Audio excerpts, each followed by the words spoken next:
Okay, Callie, it's really a pleasure to talk to you and to have you in this show. We've known each other a long time, and it's thrilling to be working with you both on Cafe and on the Solstice show.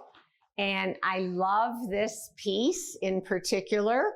I know that you think I have a different interpretation of it than you intended. But I would just like to tell you why I think it reminds me or makes me think of women repairing the earth. Because I know you see it differently, but the fact that this shape is actually a circular shape, I just think it's poignant and beautiful and touching. So do you want to talk about what your interpretation of it is so that people can see that artists' work sometimes elicit responses they may not have anticipated? Absolutely. And that was the thing, when I heard your interpretation, I fell in love with it. I was like, that's so beautiful. And I feel like I always want to make things that have enough richness that people's interpretations can flower in it. And so so I was thrilled when I heard that.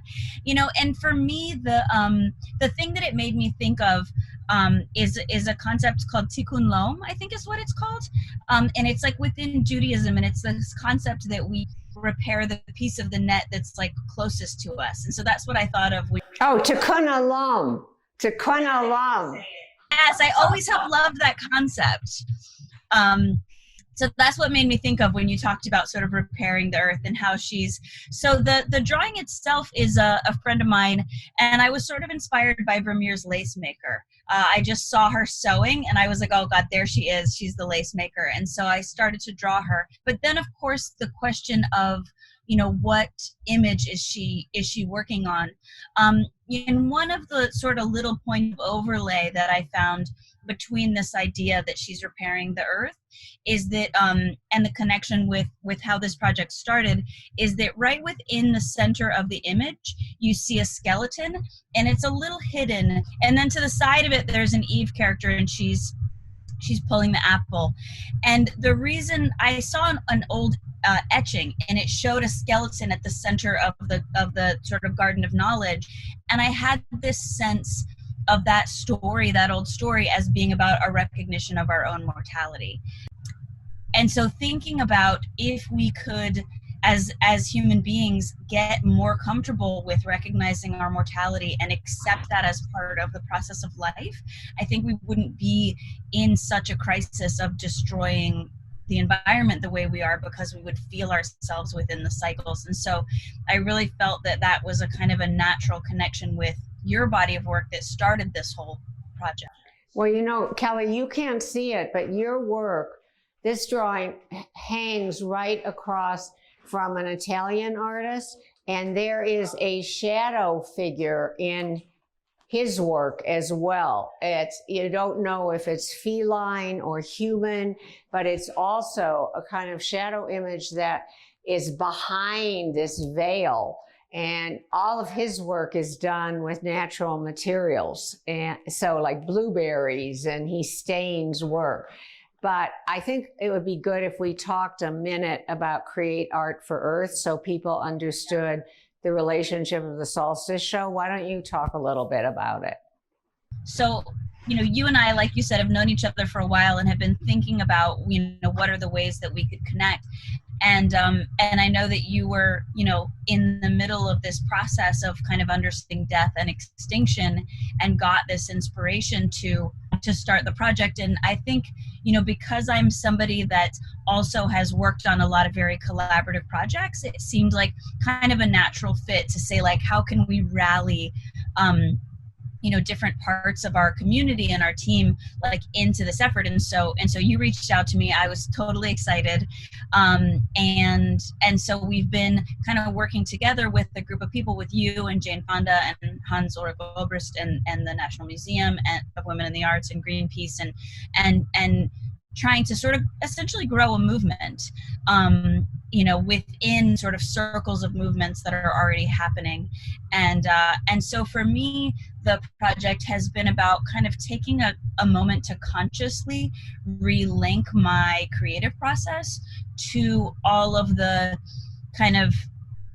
activist work I've ever done, and all of my sort of current thoughts and fears about the Anthropocene extinction, about this moment that's happening, and to say, how can artists, envision new possibilities and mobilize our energies around surviving. And also express our outrage at what's happening. I'm sure you've been noticing, like I have, this outpouring of visual images and murals around the world in relationship to the Black Lives Matter movement. And I'm very happy. I'm not happy about why it was necessary, obviously. I mean, systemic racism is something we've struggled with for way too long and haven't confronted. But I'm very happy to see art playing such a central role. And I loved Black Lives Matter down the street in Washington, D.C. Didn't you love that? I'm like, that was fantastic. And the scale of it. Callie, talk a little bit about your street art, will you, and how you started? Yeah, so I was, a painter traditionally, and then I just fell in love with New York City, and I wanted to work on the walls. And so I started to do that kind of just, at first it was, just an experiment, an aesthetic gesture, putting up some posters here and there. But it kind of quickly, I realized that there's this power out on the street, that it's this very democratic space, that anyone can participate in it, and that if you can take the means of production and make images and make messages and bring them out into the public sphere, it's almost like, because it's illegal, it means that there's this real freedom to it, and that people can make things happen in their own way.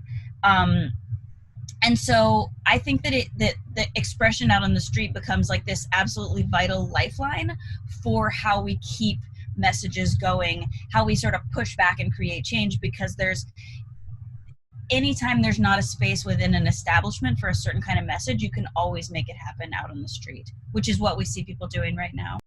Yeah, I don't think probably a lot of viewers realize what a force you have been in creating a whole generation of female street artists, because of course, the beginning of it was mostly men, and you kind of infiltrated it, which of course made you like my radical daughter. It's so funny, because you are really one of the people that brought that to my attention. And there's a documentary coming out, and somebody said, oh, we have to talk to you because it's about this younger generation of women street artists. But whenever we said, who was your first inspiration, they always said you. And I was like, like, it's such a heartwarming thing. I have one more question for you, because I realize I can ask you a question that people always ask me about your name. Where did Swoon come from? Tell everybody what your real name is. Okay, so my real name is Caledonia Dance Curry. Already an interesting name, right? But I was working out on the street, and at first I didn't used to sign it because I thought, oh, that's ego. But then I realized that in fact it's quite lovely to include yourself in the conversation. So I said, okay, I'm going to take a name. But then I thought, well, I don't want to write my own name because I'm doing illegal things. And then I thought, well, you can't choose your name. Your name has to choose you. That was my thinking. And my boyfriend at the time, years before, he had this dream that I was a graffiti writer and that I wrote Swoon. And at the time that he told me, I was like, oh, that's completely ridiculous. I would never do that. I'm this classical painter. And then a couple years later, I was like, holy shit, actually, I am doing this. And in fact, I needed a name. And so I just took it. Well, that's how I got my name too. My first dealer used to call me Judy Chicago because I had such a strong Chicago accent, and I used to list my phone under Judy Chicago. But when he said to me, oh, you should change your name, I did the same thing you did. Oh, no, you gotta be kidding. But then when I wanted to represent the fact that I was about to make a really radical change in my art practice, I'm like, Judy Chicago, that's my name. Because I didn't feel like I had a name. Callie, we could go on forever. Love you. I'm so glad to partner with you. Be safe. Thank you so much. Love you too. Mwah.